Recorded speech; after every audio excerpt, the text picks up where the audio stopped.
The man who wrote the world's first human rights charter, 1215 CA, England, the Magna Carta is signed. The world celebrates it as the birth of human rights, the foundation of modern law, the beginning of justice for all people. History book call it revolutionary. But wait, 593 years earlier, in a small city called Medina, one man already wrote a document that gave rights to every citizen, regardless of their religion, regardless of their tribe, regardless of their background.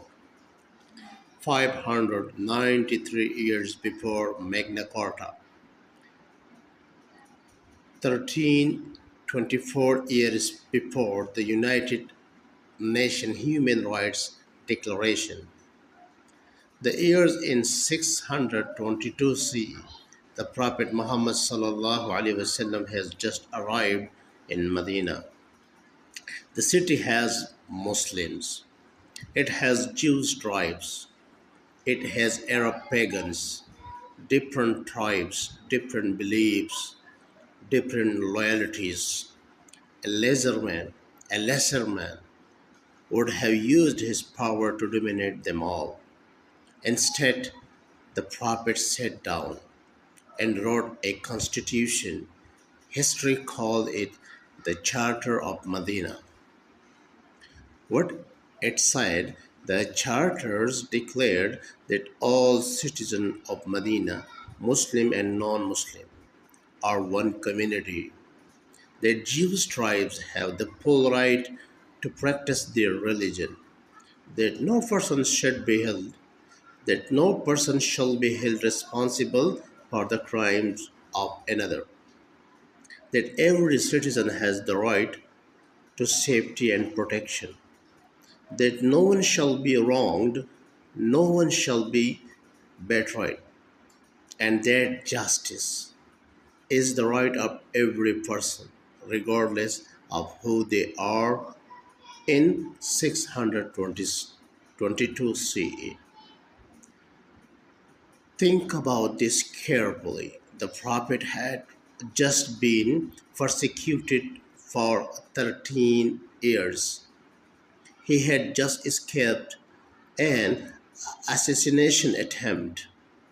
He arrived in Medina with nothing but faith, and his first act of governance was to protect the right of Jewish tribes, his neighbor, his potential rivals. He did not say, "This is Muslim city now." He said, "This is a city of justice for everyone." Now think carefully. A man building an empire by personal power does not write constitution protecting the rights of other religions. A man seeking dominance does not begin this governance with a document guaranteeing justice for his rivals. This was not politics. This was not strategy. This was a Muslim implementing divine justice on earth for all people.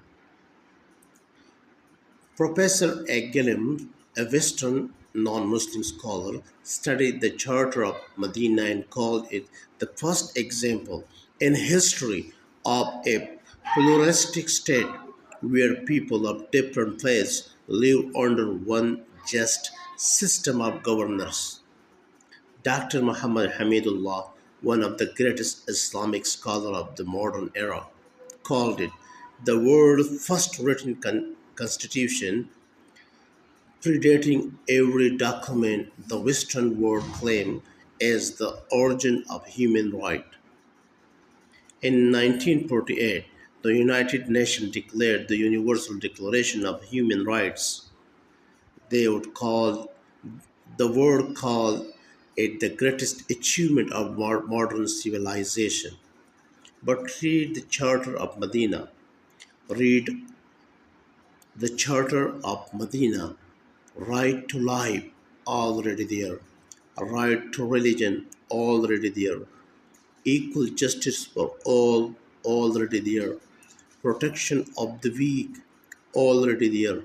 Collective personality, already there. In 622 C, 13 centuries before the world thought it was being revolutionary, they told you Islam came to dominate, to force, to conquer. But the very first document this prophet ever wrote was not a declaration of war, it was a declaration of rights for every human being of every faith in his city under his governance. The word took 1400 years to catch up to what he wrote in one afternoon